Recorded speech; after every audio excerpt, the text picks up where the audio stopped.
Hi all. என்னடா தீபாவளியெல்லாம் முடிஞ்சு ஒரு வாரம் ஆகுது, இப்போ தான் வீடியோ போடுறேன்னு பார்க்காதீங்க. என்னோடய தொண்டை கட்டியிருந்தது, இப்போ தான் கொஞ்சம் ஓகேவாக இருக்கேன். ஸோ இப்போ தான் எனக்கு டைமும் கிடச்சிது வீடியோ போடுறதுக்கு. ஸோ எங்களோட தீபாவளி எப்படி போச்சுன்னு பார்க்கலாம். வீட்டில் இங்கே யூஸ்வலாக துபாயில் லைட்ஸ் எல்லாம் போட்டு தான் டெக்கரேட் பண்ணியிருப்பாங்க வீட்டை. ஸோ நாங்களும் அப்படி தான் லைட்ஸ்லாம் போட்டு டெக்கரேட் பண்ணியிருந்தோம். பாப்பா வந்து அந்த லைட்ஸ் எல்லாம் போட்டுங்க அதை ரொம்ப என்ஜாய் பண்ணி பார்த்துட்ருப்பாங்க. நைட் போட்டோடனே அவங்க அப்படியே ரொம்ப குஷியாகிடுவாங்க. ஸோ இப்போ நான் வந்து என்ன பண்ணிகிட்ருக்கேன் அப்படின்னு பார்த்தீங்கன்னா, முறுக்கு தான் பண்ணிக்கிட்டு இருக்கேன். லாஸ்ட் டைம் கிருஷ்ண ஜெயந்திக்கும் பண்ணியிருந்தேன். அந்த டைம் சூப்பராக வந்திருந்தது. இந்த வாட்டி முறுக்கு வந்து ரொம்ப சொதப்பல் ஷார்ட்டாக போயிடுச்சு. ஸோ கரெக்டாக தான் ப்ரொப்போஷனில் பண்ணியிருந்தேன். என்ன ஆச்சுன்னு தெரியல, என்னை மைண்ட் அப்செட் பண்ணி விட்டுருச்சு.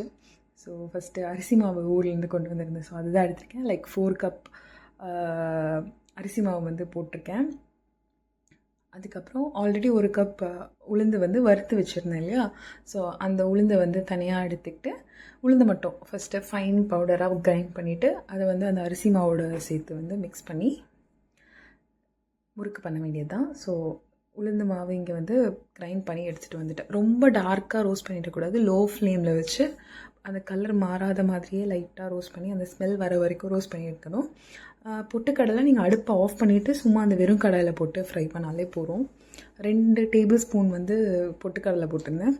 ஸோ அது கூடவே வந்து சால்ட் போட்டுக்கிறேன். அதுக்கப்புறம் ஜீரகம் வந்து போட்டுக்கிறேன். அதுக்கப்புறம் கருப்பு எள்ளு அது வந்து போட்டுக்கிறேன். அண்ட் கொஞ்சமாக வந்து பெருங்காயம். ஸோ இதெல்லாமே இப்போ வந்து போட்டுட்டு நல்லா மிக்ஸ் பண்ணிவிட்டு, என்கிட்ட பட்டர் இல்லை, அதனால் நான் நெய் தான் யூஸ் பண்ணுறேன். ஸோ 1 or 2 டேபிள் ஸ்பூன் வந்து நெய் ஆட் பண்ணிவிட்டு அதை வந்து அந்த மாவுலேயே சேர்த்து மிக்ஸ் பண்ணி க்ரம்பிள் பண்ண வேண்டியதா. அதுக்கப்புறம் தண்ணி கொஞ்சம் கொஞ்சமாக ஆட் பண்ணிவிட்டு நீங்கள் நல்லா அது ஒரு திக் டவ்வாக வந்து லைக் சப்பாத்தி மாவு மாதிரி ஃபுல்லாக ரோல் பண்ணி எடுக்கணும். ஸோ அதை தான் நான் வந்து இங்கே பண்ணிகிட்ருக்கேன். ஃபுல்லாக ரோல் பண்ணி அந்த பாத்திரத்துலலாம் ஒட்டாமல் கரெக்டாக ஃபுல்லாக மாவு ஃபுல்லாக ஒன்று திரண்டு வந்துடும். உங்கள் கையும் க்ளீன் ஆகிடும், பாத்திரமும் க்ளீன் ஆகிடும். ஸோ அதுதான் வந்து ரைட் கன்சிஸ்டன்சி. அண்ட் மாவு வந்து ரொம்ப ஹார்டாக இருக்கக்கூடாது, நல்லா சாஃப்டாக இருக்கும். ஸோ அந்த மாதிரி மாவை ரோல் பண்ணி வச்சாச்சு. ரெண்டாவது இப்போ முறுக்கு பொரிக்கிறதுக்காக கடாய் வச்சு எண்ணெய் சூடு பண்ணி வச்சுட்டேன். நெக்ஸ்ட்டு இந்த முறுக்கு மாவை வந்து நம்ம அதோட ஷேப் பண்ணிடலாம் அப்படின்னு சொல்லிட்டு அந்த முறுக்கு அச்சு இருக்கு இல்லையா. ஸோ அதில் தான் வந்துட்டு எண்ணெய் தடவிட்டுருக்கேன். ஸோ எண்ணெய் தடவி உள்ளே வந்து யூஸ் பண்ணிங்கன்னா உங்களுக்கு ஒட்டாமல் வந்துடும். இல்லைனா அது ரொம்ப ஒட்டிக்கிட்டு இருக்கும். அண்டு அது பிளீர் அந்த பார்ட் இருக்கும் இல்லையா, அதுலேயும் வந்து மேலே வந்து நிறைய மாவு சேர்ந்துடும். நீங்கள் பிழிஞ்சிங்கன்னா அந்த ஃபுல் மாவு யூஸ் பண்ணாது. அதுக்கப்புறமா நம்ம பிசைஞ்சு வச்ச முறுக்கு மாவு இருக்கு இல்லையா, ஸோ அதை வந்து அந்த அச்சில் வந்து போட்டு ஃபில் பண்ணிவிட்டு நம்ம முறுக்கு பிழிய வேண்டியது தான். ஸோ நான் ஃபில் பண்ணிட்டேன். அதுக்கப்புறம் அந்த மூடியை வந்து கனெக்ட் பண்ணிவிட்டு பிழிஞ்சு பார்த்தேன். ஸோ அது வருது, ரொம்ப டைட்டாக இருக்கக்கூடாது. ஸோ அந்த மாதிரி இருக்கான்னு பார்த்தேன், டைட்டாக இல்லை, பிழிய வருது. அண்ட் தட்டில் வந்து நெய் தடவி வச்சுருக்கேன். ஸோ தட் உங்களுக்கு எடுக்கிறதுக்கு ஈஸியாக இருக்கும்னு. இப்போ ஊர்லனா பால் கவர், எண்ணெய் கவர் அந்த மாதிரி இருக்கும். இங்கே எண்ணெய் பால் எல்லாமே பாட்டிலில் தான் வரும், கவர்லாம் இல்லை. ஸோ வந்து நான் என்ன பண்ணியிருக்கேன்னா, தயிர் டப்பாவோட மூடி இருக்கும், அதில் நெய் தடவி அதை யூஸ் பண்ணியிருக்கேன். அண்டு இன்னொன்று வந்து என்கிட்ட ஒரு குட்டி பிளேட் இருந்தது. ஸோ அந்த பிளேட் வந்து யூஸ் பண்ணியிருக்கேன். இந்த ஸ்டேஜ்லேயே நீங்கள் ஒரு நல்ல குக்காக இருந்தால் கண்டுபிடிச்சிருப்பீங்க. நான் முறுக்கு மாவில் ஏதோ சொதப்பியிருக்கேன். என்ன சொதப்பினேன்னு எனக்கு தெரியல. நான் யூஸ்வலாக பண்ணுற மாதிரி தான் பண்ணேன், ஏதோ சொதப்பிட்டேன். மாவை வந்து அந்த ஷேப்பை ஹோல்ட் பண்ணவே இல்லை, முறுக்கோட ஷேப்பே வரல. இந்த வீடியோ பார்த்து நீங்கள் முறுக்கு எப்படி செய்கிறதுன்னு கற்றுக்க மாட்டீங்க, முறுக்கு எப்படியெல்லாம் செய்யக்கூடாதுன்னு கற்றுருந்துருப்பீங்க. ஸோ சின்ன பீஸை எடுத்து போட்டு பொரித்து பார்த்தேன். எண்ணெய் சூடாயிடுச்சுன்னு சொல்லிட்டு இன்னொரு முறுக்கு எடுத்து போட்டுட்டேன். சைடில் போட்டுட்டு சும்மா இல்லாமல் அதை வேறு தட்டி விட்டு ஃபுல்லாக பொடிஞ்சு போயிடுச்சு. சரி, ஓகே, நம்ம இதை வந்து கரண்டியை வச்சு கிண்டி விட்டுட்டோம், அதனாலாம் முறுக்கு உடஞ்சிருச்சு, நம்ம அடுத்த முறுக்கு ஒழுங்காக போடுவோம் அப்படின்னு சொல்லிட்டு இதை எடுத்து வச்சுட்டு திருப்பி நானும் வேறு என்னென்னவோ ஷேப்பிலலாம் ட்ரை பண்ணேன். என்கிட்ட இருந்த எல்லா ஷேப்லேயும் முறுக்கு ட்ரை பண்ணிட்டேன். ஆனால் முறுக்கு வந்து எனக்கு இப்படி தான் பிரேக் ஆகி வந்தது. ஏன் பிரேக் ஆச்சுன்னு எனக்கு தெரியல. உங்களுக்கு யாருக்காவது தெரிஞ்சதுன்னா தயவு செஞ்சு கமெண்ட்ஸில் சொல்லுங்கள், நான் முறுக்கில் என்ன தப்பு பண்ணியிருக்கேன் அப்படின்னு. ஸோ இதுதான் முறுக்கு மீன்ஸ் முறுக்கு மாதிரி காய்ச்சோம். இப்போ டேஸ்ட்லாம் ரொம்ப நல்லா இருந்தது. டேஸ்ட் நல்லா இருந்தது, எண்ணெய் குடிக்கவே இல்லை, ரொம்ப ட்ரையாக நல்லா தான் இருந்துச்சு. ஆனால் என்னவோ வரல. ஸோ இது வந்து என்னென்னா நெக்ஸ்ட்டு ஓமப்படி. இது அவ்வளோதான், முறுக்கு சொதப்பலானோடனே இது வீடியோ எடுக்கிறதுக்கு எனக்கு மனசே இல்லாமல் தான் எடுத்தேன். சரி அப்புறம் எடுத்து வைப்போம் அப்படின்னு எடுத்தேன். ஸோ கடலை மாவு, அரிசி மாவு, உப்பு, மஞ்சள்தூள் அண்ட் நான் லேசாக மிளகாத்தூள் போட்டிருக்கேன். உங்களுக்கு வேணும்னா போட்டுக்கலாம், மிளகாத்தூள் போடலைனாலும் நல்லா தான் இருக்கும். ஸோ இது மூணுத்தையும் வந்து நல்லா மிக்ஸ் பண்ணிவிட்டு, பெருங்காயம் வந்து இதுக்கு போட மாட்டாங்க. பிகாஸ் நம்ம வந்து இது ஓமப்பொடி வந்து ஓமம் சோக் பண்ண தண்ணி இருக்கும் இல்லையா, ஸோ அதுதான் யூஸ் பண்ணி மிக்ஸ் பண்ணுவோம். அப்படிங்கிறனால இதில் வந்து பெருங்காயம் யூஸ் பண்ண மாட்டாங்க. யூஸ்வலாக கடலை மாவு வச்சு பண்ணுற ரெசிபீஸில் எல்லாத்துலேயுமே நம்ம பெருங்காயம் யூஸ் பண்ணுவோம். ஸோ இதில் வந்து ஓமம் யூஸ் பண்ணுவோம். முறுக்கு மாவு வந்து நம்ம லூஸாக பிசைவோம் இல்லையா, ஸோ முறுக்கு மாவை விடையும் இது கொஞ்சம் தண்ணியாக பிசையணும். பிசைஞ்சிட்டு இடியாப்பம் அச்சு இருக்கு இல்லையா, ஸோ அதில் தான் வந்து பிழிஞ்சு போடணும்.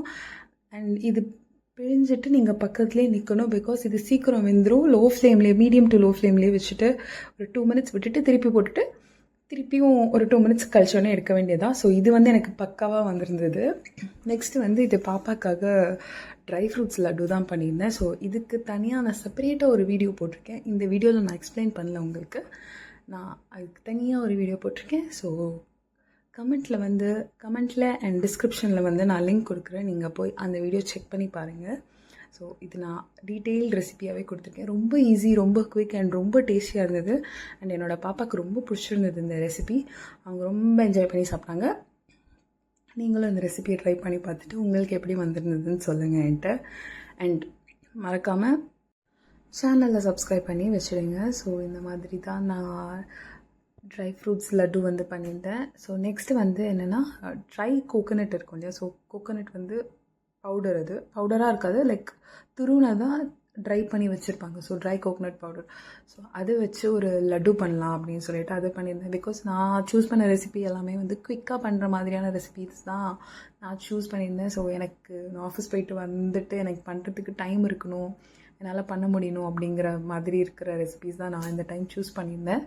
ஸோ கடையில் கொஞ்சமாக ஒரு 1 or 2 டேபிள் ஸ்பூன்ஸ் நெய் ஊற்றிட்டு இந்த ட்ரை கோகோனட் பவுடர் இருக்கு இல்லையா, ஸோ அதை வந்து போட்டுட்டு நான் ஃப்ரை பண்ணிகிட்டு இருந்தேன். ரொம்ப லோ ஃப்ளேமில் வச்சு தான் நீங்கள் ஃப்ரை பண்ணணும். ஸோ நல்லா அந்த கோகோனட் ஸ்மெல் வந்து உங்களுக்கு ஃபீல் பண்ண முடியும். அந்த மாதிரி நீங்கள் நல்லா அதை ரோஸ்ட் பண்ணி எடுத்துக்கணும். நீங்கள் வந்து இதை ஃப்ரெஷ் கோகோனட்லேயும் பண்ணலாம். பட் ஃப்ரெஷ் கோகோனட்டில் வந்து ஆல்ரெடி நீங்கள் ரொம்ப நேரம் வறுக்கிற மாதிரி இருக்கும், ரொம்ப நேரம் வதக்கிட்டே இருக்கணும். அதுக்கப்புறம் இதில் வந்து மில்க் வந்து ஆட் பண்ணியிருக்கேன். இந்த ரெசிபியை நான் உங்களுக்கு தனியாக ஷார்ட்ஸ்லேயும் அப்லோட் பண்ணியிருக்கேன், நீங்கள் ஷார்ட்ஸ்லேயும் செக் பண்ணி பார்க்கலாம். பட் நான் இதில் வந்து உங்களுக்கு டீட்டெயிலாக எக்ஸ்பிளைன் பண்ணியிருக்கேன் அந்த ரெசிபி நான் எப்படி பண்ணியிருந்தேன் அப்படின்னு சொல்லிட்டு. கீழே வந்து பார்த்திங்கன்னா தெரியும், என்னோடய மேடம் வந்து டிஸ்டர்ப் பண்ணிகிட்டு இருந்தாங்க, நான் என்ன பண்ணிகிட்ருக்கேன் அப்படின்னு வந்து பார்த்துட்டு இருந்தாங்க. ஸோ அந்த தேங்காய் பால் அது எல்லாமே நல்லா பிளெண்ட் ஆகிட்டு ஒரு மாதிரி சேர்ந்து வரும். அதுக்கப்புறம் அது கூடயே வந்து நான் ஏலக்காய் வந்து பவுடர் பண்ணி வச்சுருக்கேன். ஸோ அது வந்து ஒரு பிஞ்ச் அந்த ஃப்ளேவருக்காக ஆட் பண்ணியிருக்கேன். ஸோ இது வந்து உங்களுக்கு ஜஸ்ட் 4 இன்க்ரீடியன்ட்ஸ் தான். நெய், கோகோனட், ஏலக்காய் தூள் அண்ட் சுகர். இது 4 இருந்தால் போதும், இந்த ரெசிபி பண்ணிடலாம் அண்ட் 10 மினிட்ஸில் பண்ணிடலாம். ஸோ இதுலேயும் வந்து சுகர் ஆட் பண்ணியிருக்கேன். சுகர் ஆட் பண்ணிவிட்டு அதுக்கப்புறம் நீங்கள் மிக்ஸ் பண்ணிக்கிட்டே இருந்தீங்கன்னா உங்களுக்கு தெரியும், அந்த பால் வந்து கோகோனட் ஃபுல்லாக அப்சார்ப் பண்ணிவிட்டு இந்த சுகரோடு சேர்ந்துட்டு ஒரு மாதிரி திக்காக ஆகும்.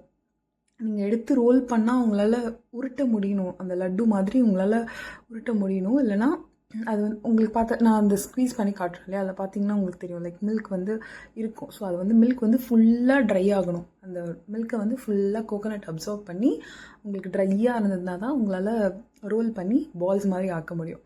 ஸோ நான் அந்த மாதிரி கன்சிஸ்டன்சியில் வந்ததுக்கப்புறமா ஃபுல்லாக ஆற விட்டுட்டு அதுக்கப்புறம் நீங்கள் இந்த மாதிரி எடுத்து ரோல் பண்ணி வச்சுக்கலாம். நான் அரௌண்ட் ஒரு 1/4 கிலோவில் தான் பண்ணியிருந்தேன். எனக்கு அதுக்கே இவ்வளோ லட்டூஸ் வந்து வந்திருந்தது.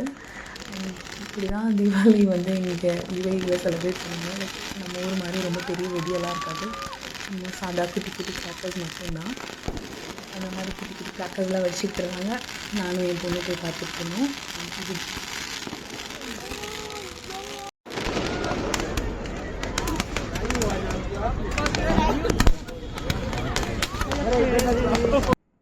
இப்படி தான் பட்டுக்குட்டி தீபாவளி அன்னைக்கு ட்ரெஸ் பண்ணியிருந்தாங்க. நல்லா இருக்கா அவங்களோட ட்ரெஸ்?